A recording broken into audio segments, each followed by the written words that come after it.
I left a girl in danger, and now that night haunts me every day. It's hard for me to believe that I'm finally sharing this. It's something I've never spoken about, even with the people closest to me. Perhaps writing this post is my way to lift the weight I've been carrying all these years. This story is about a terrible mistake, a moment of weakness and indifference that cost another person her sense of security and peace. Can I ever make it right? Probably not. But at the very least, I can tell this story, even if no one will ever understand. This happened around 10 years ago. I was young, just barely 21.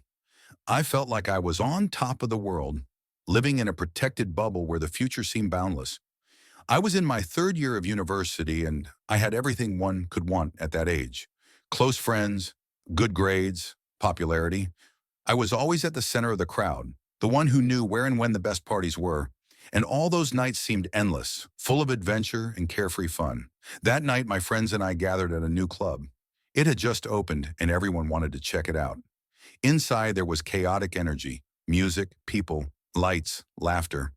We were all already under the influence of alcohol, and maybe more. My friends kept encouraging me to turn up the night even more. Maybe if I had been sober, I wouldn't have agreed, but that time I decided that I could handle it. I even felt proud, adult, brave, and confident. At that party, there was a girl named Anya. We had met a bit earlier. She was a student from our university, but in a different department. I wouldn't say we were close friends, but I knew her. That night, she didn't look like her usual self. She stood off to the side, looking lost, almost as if the crowd was intentionally ignoring her.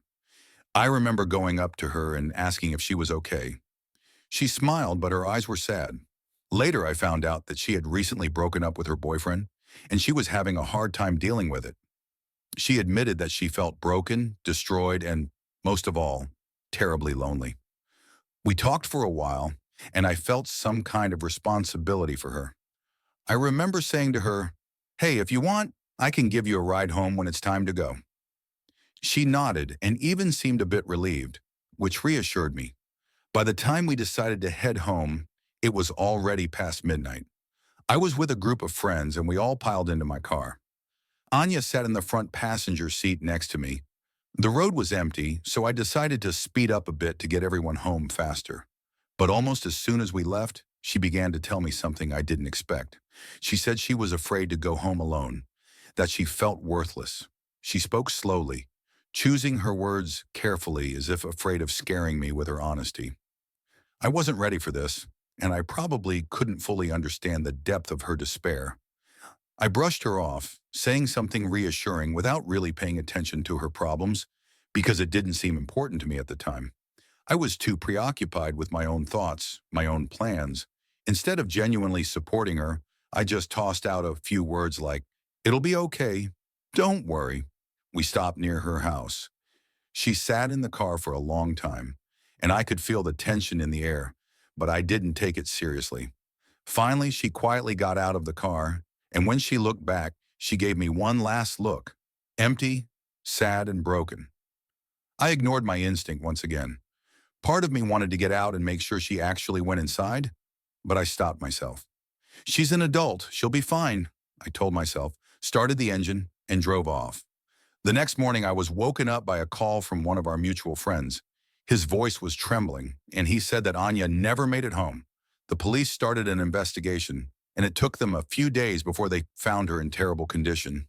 She was found in an abandoned building, far from her home, and she had been attacked. The police didn't reveal any details, but our friend said she had gone through something horrific, something that might not have happened if I had stayed with her for just a few more minutes. The news hit me like a bolt from the blue. At first I was shocked, then devastated. I realized that I had left someone in danger without even asking if she was really ready to be alone. She had told me she was scared, but I ignored her. What if I had walked her to her door? What if I had stayed with her for just a few minutes longer? Would it have made a difference? These questions tore me up inside. Since that night, Anya disappeared from our circle of friends. Her mood and behavior changed drastically. She lost trust in people, became quiet and withdrawn. I knew that this was partly my fault. That night, I left a person who needed support in her most vulnerable moment. It took a few years before we happened to meet again. She wouldn't look at me or say anything. Her silence spoke more than any accusation could. Perhaps I didn't deserve her forgiveness, but from that moment, I started working in a support center for people who had gone through traumatic experiences. Each case I encountered reminded me of that night and what I had failed to do. Years later, I saw her by chance once more, when I could finally look her in the eyes without hiding behind shame. I gathered the courage to say something, anything that could ease my guilt, but she silently raised her hand, stopping me. "You ruined that night," she said, "and even though you didn't mean to, your indifference changed my life." I stood there realizing that no words could heal her wounds. But then she added, "I forgave myself for that time and let it go. But have you forgiven yourself?" From that moment on, I focused on helping others and finally accepting my own guilt.